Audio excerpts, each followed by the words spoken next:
Welcome to Grace. Never heard of her. I'm Gina. And I'm Maddie.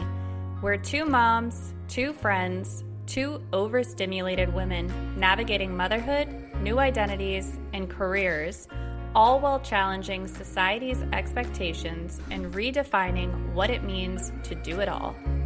Because Grace, well, never heard of her, but word is she's worth getting to know.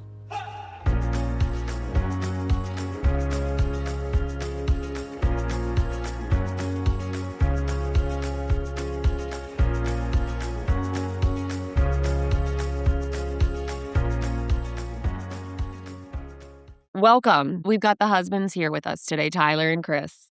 Say hi to our pod fam. Hello, listeners. How we doing, everyone? Wow. Don't bring too much energy, guys. Excited to be here.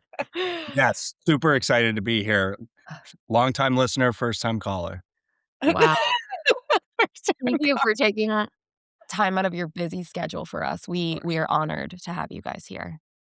Truly. How was your guys' Easter? It's actually really good. Yeah, we had a lot of fun. We met two friends in the neighborhood who give hard Tyler and Maddie vibes. Yeah. On Friday night, I went out for drinks with her, just her and I. She took me out for a little birthday drink. And then I was like, oh, what are you doing for Easter? She's like, oh, you should come. She lives a couple blocks up, but her whole street is kids galore. So they're all really tight.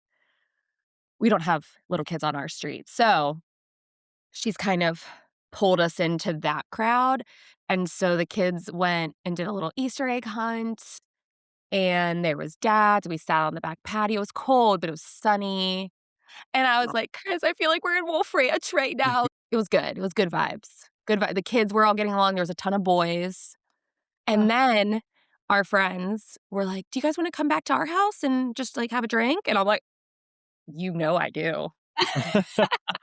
and the three, because they have a boy. And so Jonah, Leo, and their son all played in the basement, and we just hung out and planned our futures together. Yeah. Love that. Tyler asked, did they have a charcuterie board? No. But they had a Bloody Mary bar. Bloody Mary bar. And a mimosa bar. So I don't know. That's kind of... Well, so if it was impromptu, you can't expect a charcuterie board. And there needs to be some pre-planning. Yes. What'd you guys do? We had 2 Easters. Yeah. We hosted Tyler's family on Saturday. Oh, nice. And then my brother hosted, and it was everybody, like my extended family. So there is, how many of us do you think there are? There's probably like close to 20.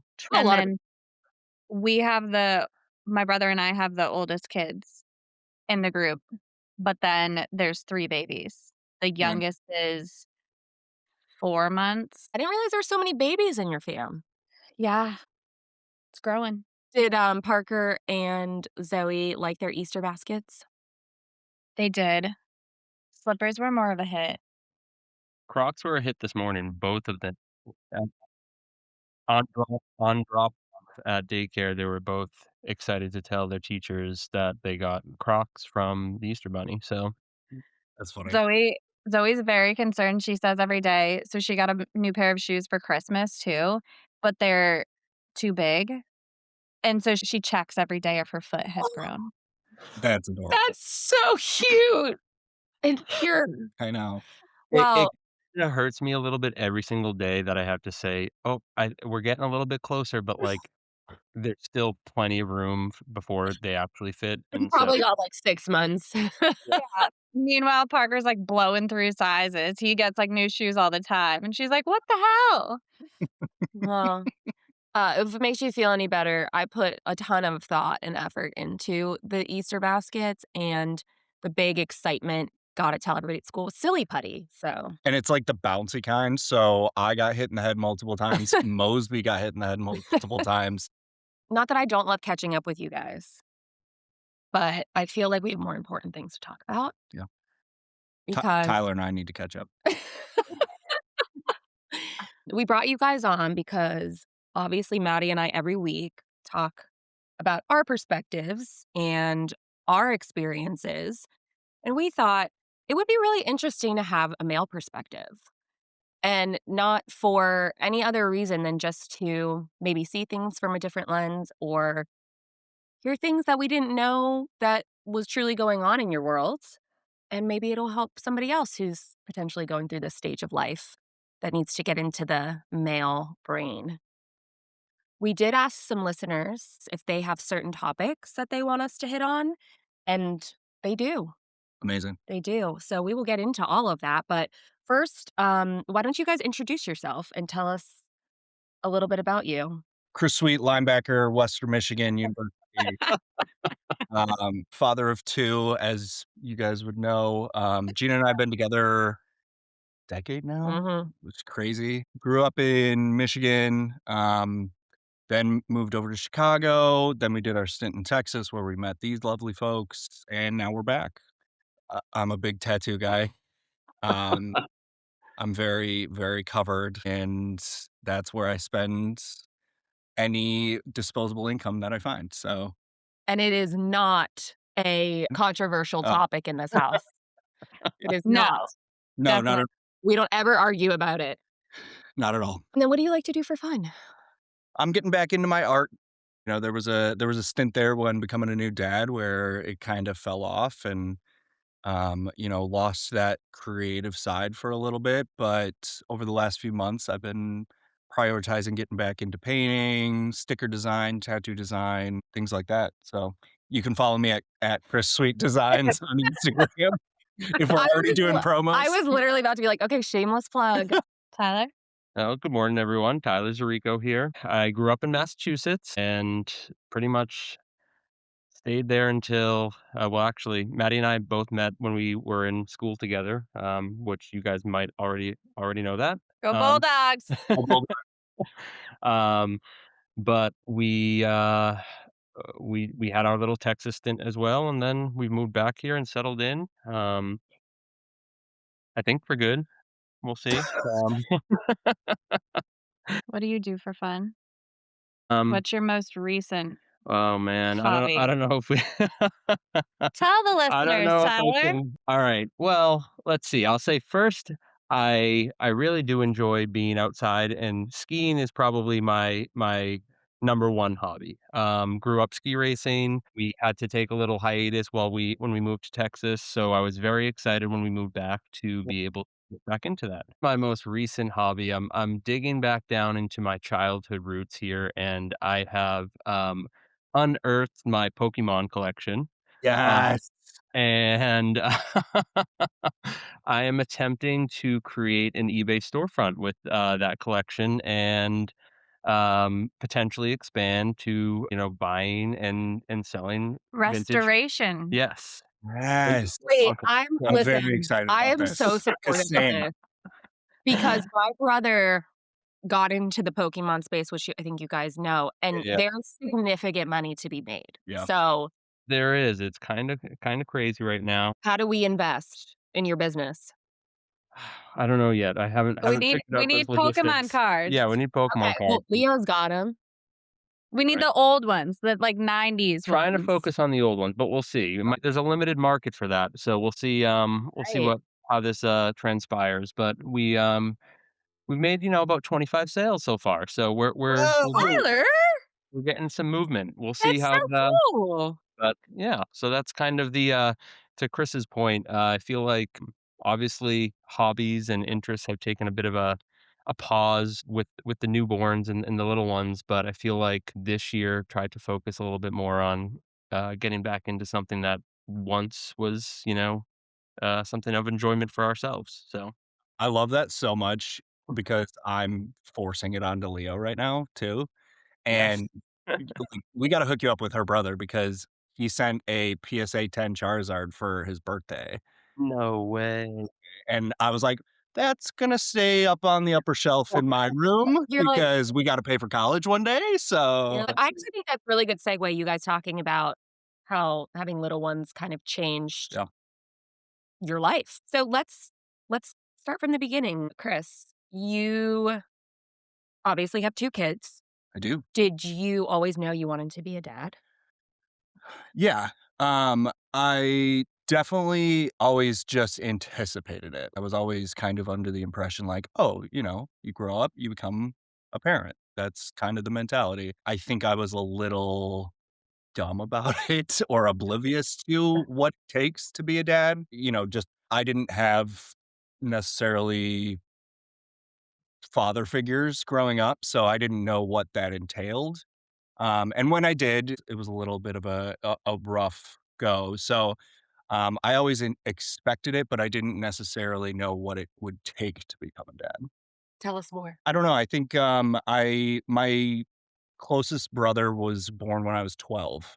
So I was still young and I was still, pretty much a kid. So I saw the good, but didn't necessarily have to experience the bad in terms of, late nights or the stressors of young infants or toddlers. And so I kind of had rose tinted glasses around the whole experience. And my eyes were opened very, very wide when my kids came into the picture. So Well, and that's something Maddie and I talk a lot about is how hard parenting usually affects the people who care the most. mhm, And I know that was really important to you, yeah, going into it being a quote unquote good father. yeah. Do you ever feel at times that you're not meeting the bar you set for yourself or that you're somehow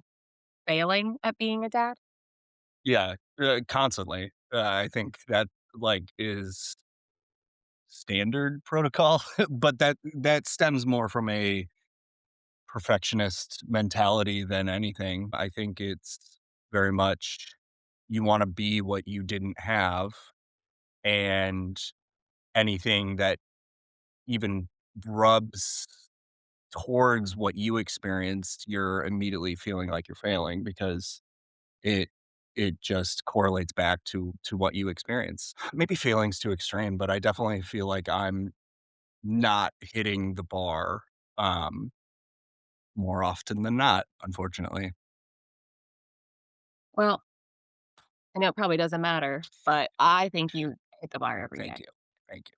I couldn't agree more, I think, and, I kind of it as, like, am I living up to my internal benchmarks of what I expect or envision fatherhood to be? And I know the reality of that is, 1, we're not perfect, so I know that there's gonna be hiccups, there's gonna be whatever.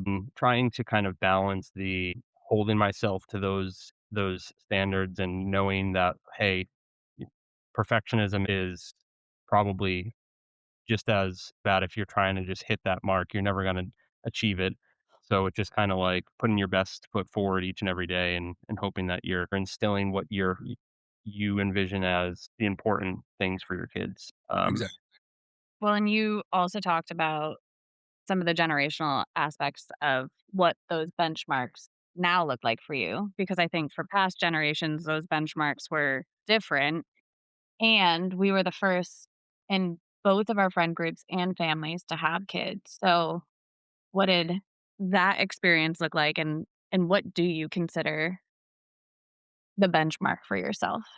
Right. Yeah, I mean, I guess to your point, yeah, the sample size is definitely not the largest, and the generational norms, I guess, have shifted. I would say my internal benchmarks are more aligned with not only showing up and being there for my children, but our family as a whole, for partner, for and kind of being present with them, showing them, the more vulnerable side of me as a person, I guess, so that it doesn't seem like I'm just a hardened, like, whatever, no emotional intelligence or any of that kind of thing. And I would say growing up, that might have been something that was not necessarily on full display. So I feel like that's where I might internally struggle to make sure that I'm achieving that and how I want for both the kids.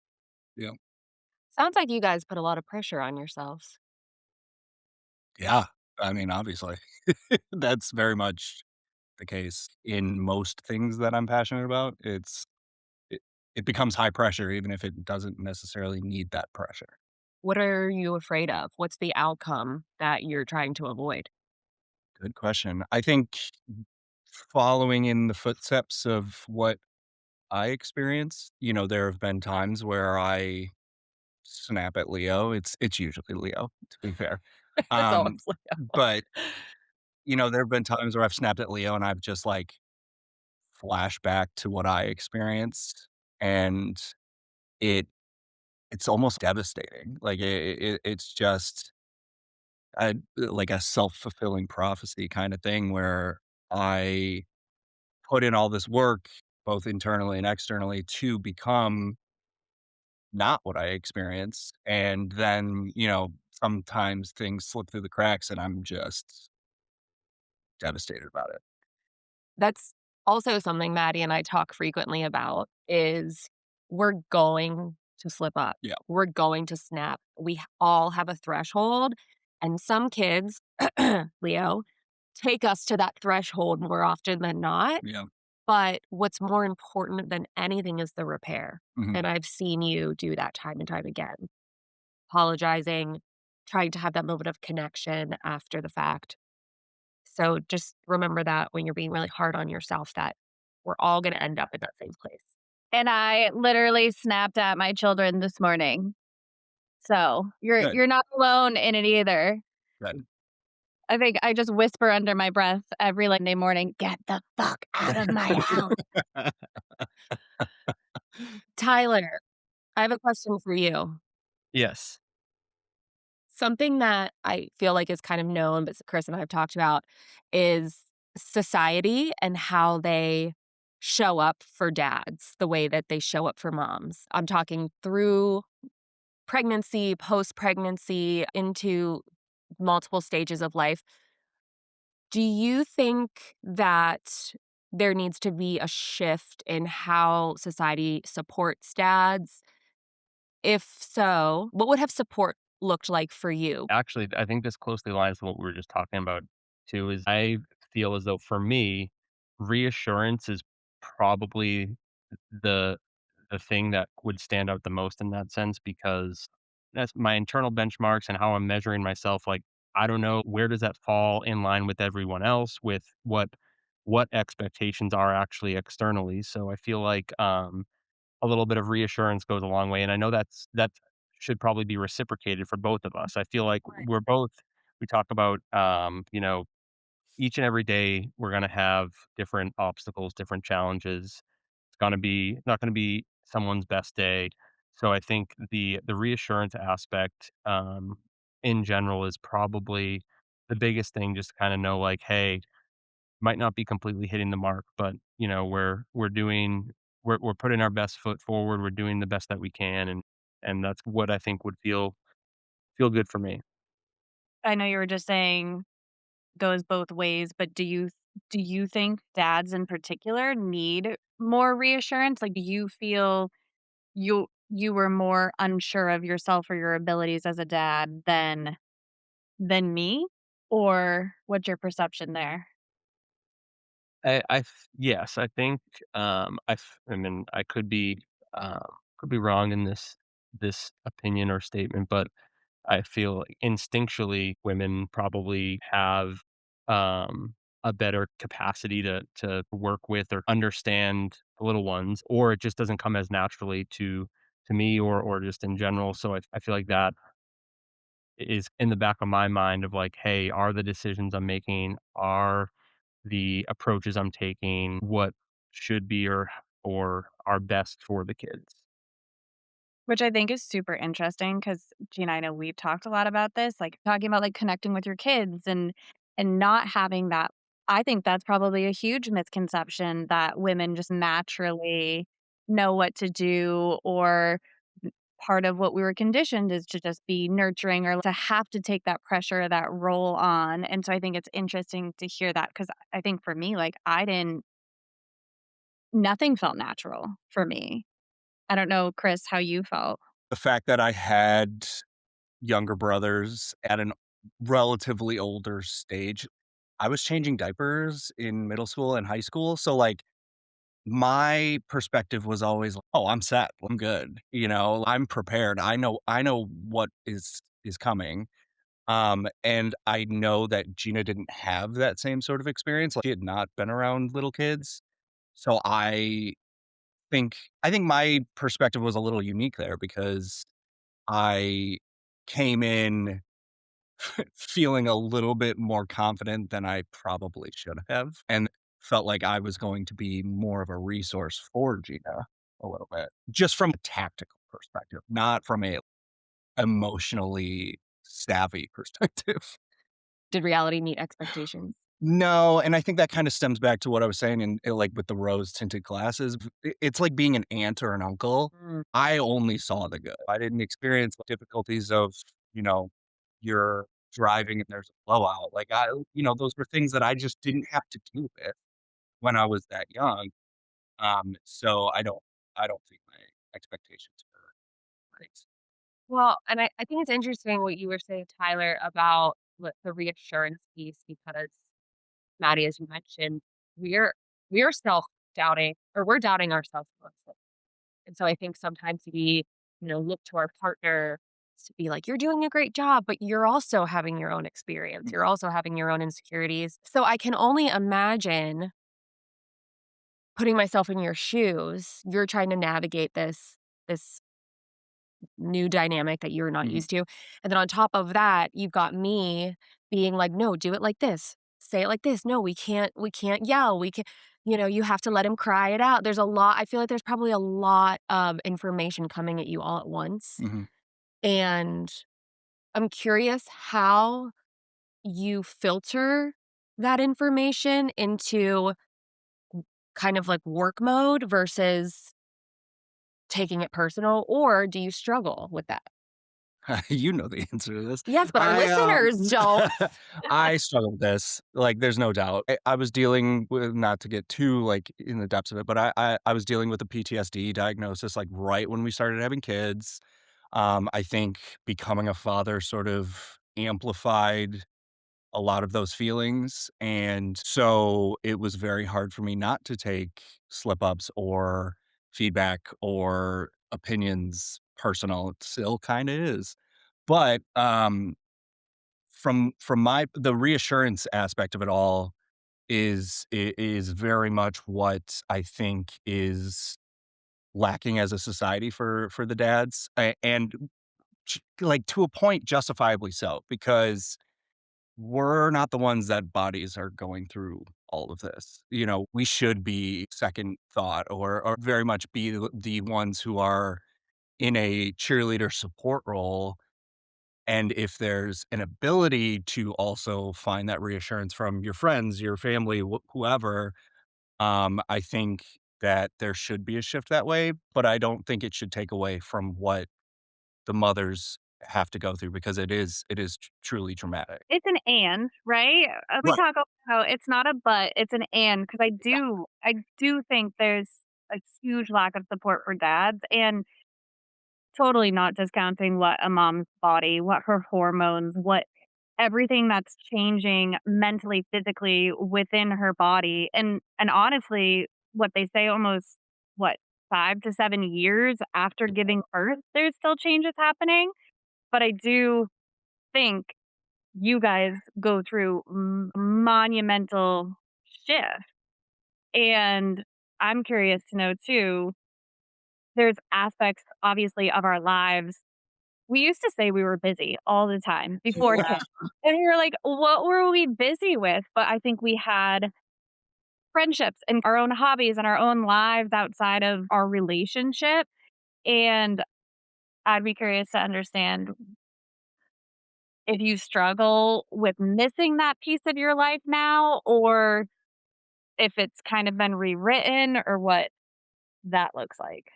I think there was absolutely not so much anymore, but I think um, when the kids were first born, I think obviously an extreme shock factor for everyone. It doesn't hit you until, their earth side that it's like, "Oh, this is permanent. This is," there are no set scheduled breaks for this. And so to have that happen and then, like, abruptly have to shift your mindset of, "Hey, we're gonna go out and do trivia on Thursday night," or "We're gonna go, brewery hopping this weekend with friends and meet up and kind of do this. That kind of almost immediate shock of that is few and far between now because we're now focusing in on, you know, taking care of this little human that is completely dependent on us. And it definitely was a hard realization and struggle to navigate how to, I don't want to say put that completely in the rearview mirror, but like put that kind of aspect of our life on the back burner because there is for the foreseeable future that is something that is going to be the exception versus the norm. Right.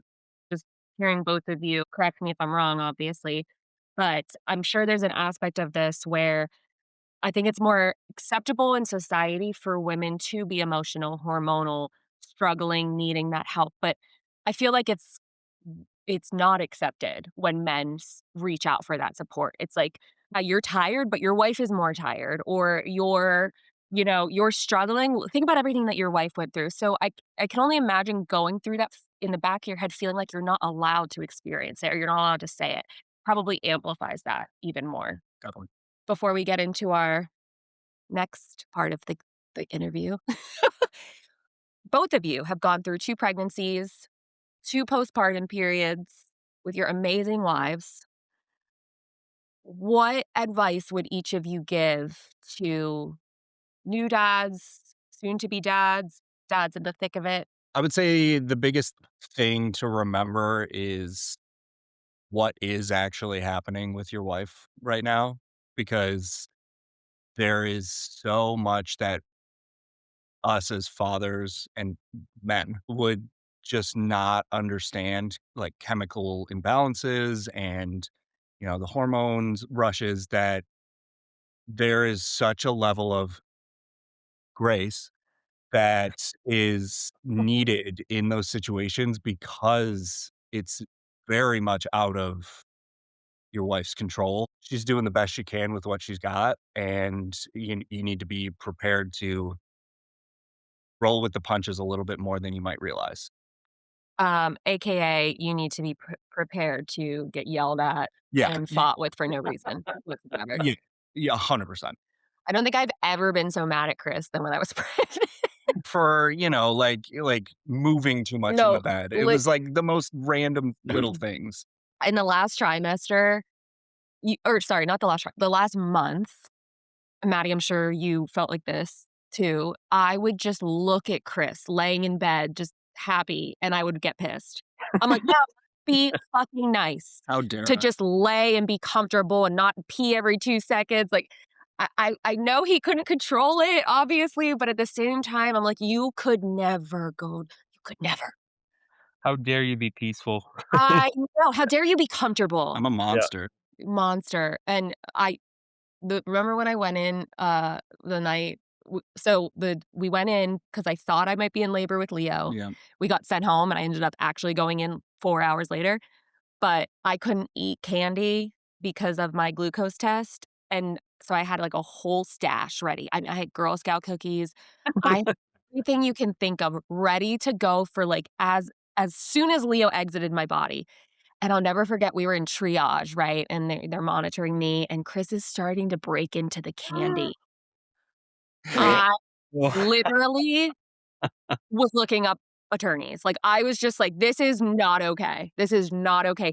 And he was like, oh my God, Gina, it's just candy. And I was like, you don't understand. And it was a monumental fight. Oh, So, wow. yeah, I think that's really, really good Don't- advice Yeah, And don't eat candy. to roll with the punches. Don't eat candy. Hey, if you want to feel a little bit better, you want to ask Tyler what he was doing while I was in Oh, labor with gosh. Parker? No. Working. Oh, no, what? He had his laptop. He was working while I was in labor. Tyler. That feels It worse. Isn't that a reason that you can tell work, hey, I gotta go? My wife's crowning. Literally, I'll give him a little grace that I know he was trying to close everything. Like, we didn't know. I went, a week early, 6 days early. He was taking his leave. So he was like trying to close everything off. Granted, Probably Um, could have been done at a different time. And there is a lot of waiting around. It is kind of boring, so I get it. But yeah, I was like, Really? Really?"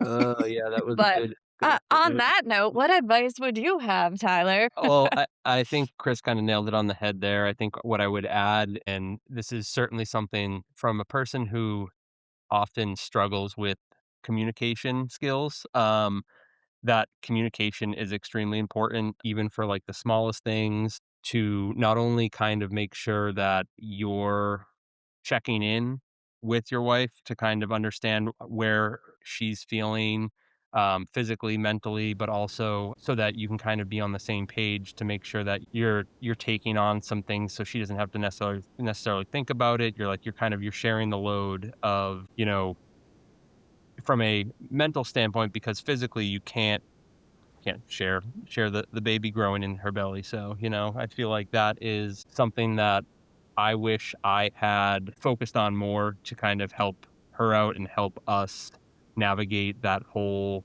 9-ish months of pregnancy. So, Because I mean, we've talked about this. Hindsight's 2020. Is that what the saying goes?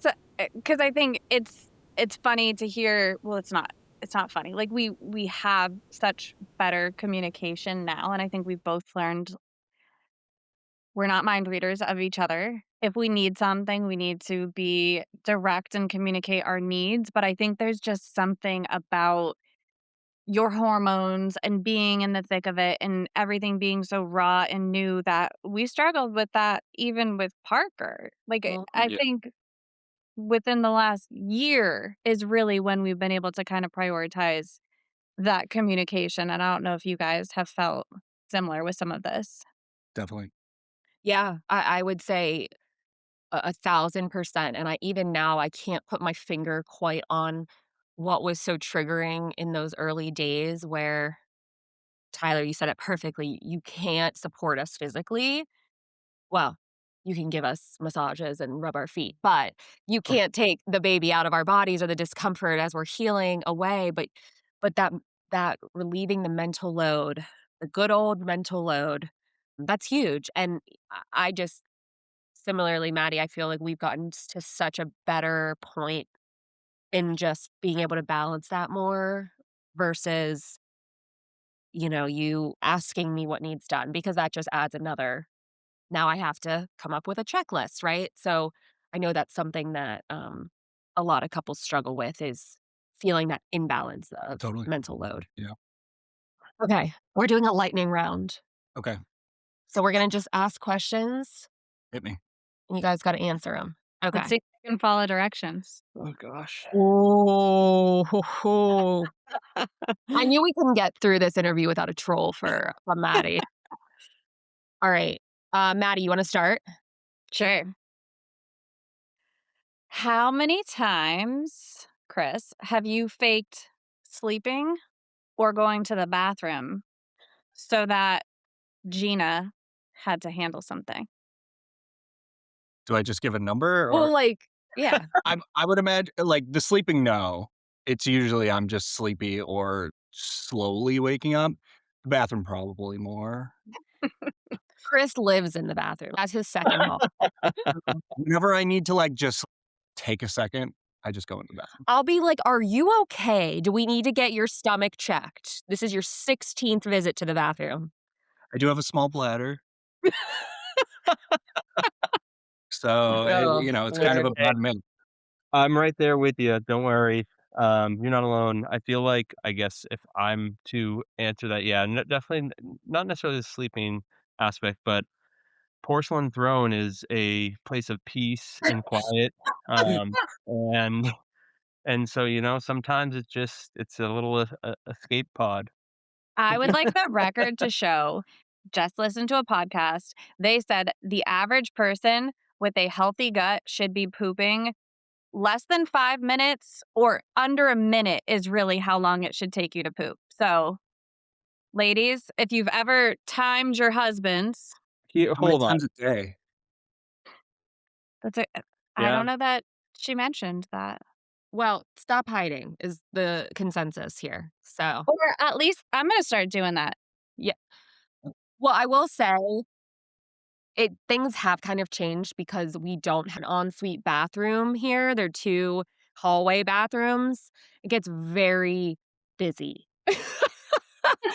Kids, dogs, everyone wants to join the party, so it's not quite as a reprieve as maybe in our old house. Tyler, what's one thing Maddie does better than you with the kids that you'll never admit to her? Well, the easy one here, and I'll try and think of another, but the easy one that first comes to mind, and we were talking about this recently even, is I can barely navigate dressing myself, matching clothes and kind of figuring out outfits. So I feel like her being able to coordinate and align the kids' outfits is definitely something that I will never never be as much as I try, I will my eye for fashion does not align with what's supposed to be for the children or for me for that matter. So, Not really a big secret though. oh, okay, you're I'm killing me. so shocked. Right? Well, Yeah, Yeah, you know? right? you do have really well-dressed kids, so good job, Maddie. Thank you. For me, I think it's the impromptu, arts and craft things. As the artsy guy, I'm kind of disappointed, but, it's like she sees some Instagram reel of make a Christmas tree on the wall or, fill Santa's beard with cotton balls or whatever the hell. Well, Those things, it's almost like I can save those down for, like, future reference, but when the time comes for me to implement them with the kids, I'm like, "Let's just go play video games," or, I have blinders on, and I always forget to even consider those things. well, to your defense, I do them because I have crippling anxiety Yeah. that I'm not doing enough, so I bust out these activities that, quite frankly, last 30 seconds, and I'm like, "Why did I do that to begin with?" So, don't feel too bad, but thank you. What's one parenting rule you swore you'd follow and have already completely abandoned? Can it be an us thing? Sure. 'Cause Yeah? I can't think of one that's me specifically, but I remember right at the beginning, every time the binky dropped, Gina wanted to wash it, and that lasted, like, a week, maybe. A little longer. Once daycare started, I was like, This binky on the ground is probably cleaner than 90% of Yeah, what goes into his mouth at school." yeah. The 2 that come to mind for me are uh, safely sitting while eating. I like to believe that Zoe, because she was so small and we might not have given her proper booster seats and whatnot, she's just stood up and we probably created the problem. But, either way, both the kids just are like monkeys on our bar stools, and it is not the safest, approach to eating in kind of mealtime, but it is our reality, I would say. And then the other one, I feel like the crutch that we all justifiably lean on, we're completely spent, and I just need to throw on Bluey or some sort of TV, but I feel like that is far more frequent now. We just need to take our own self reset and say, let Bluey take the wheel. I need merchandise immediately that says, "Let Bluey take the wheel." That's honestly a good one. What's something pre-kid you judged other parents for that you totally do now yourself? So I guess what I would say really quickly is I feel like when I watched public tantrums happen and how parents either dealt with it or didn't deal with it, I kind of was like, come Judgy. on, that shouldn't be that difficult. Like, let's just sort it out here. And now, obviously, on the other side of that, it is very much a harder scenario to navigate because each scenario is different and unique. And one thing that might have worked the last time might not work the next time, and that is certainly a humbling experience there. It's a good one. For mine, it's not that we do it now, but I get it now. Mm. I used to think it was the most asinine, ridiculous, absurd thing to see a toddler on a leash. Now I'm just like, okay, this makes a lot of sense because there have been multiple occasions where, especially because there's two in the picture now, it's like you're playing man to man, not zone.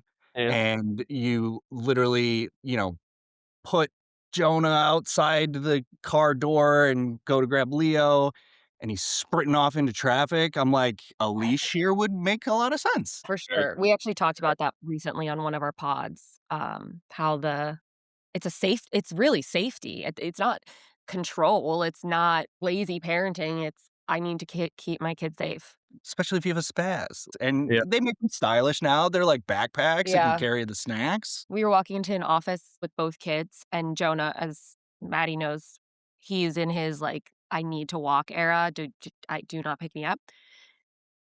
I mean, 2 feet we had to walk. Yep. It was so close. So I'm like, okay, here, I'll put him down because we were technically in a parking lot, but it was empty. And he's walking, da da da da da. And then we stop for a second. And then all of a sudden, this car just comes, and then Jonah starts. And We're like, no. It was fine.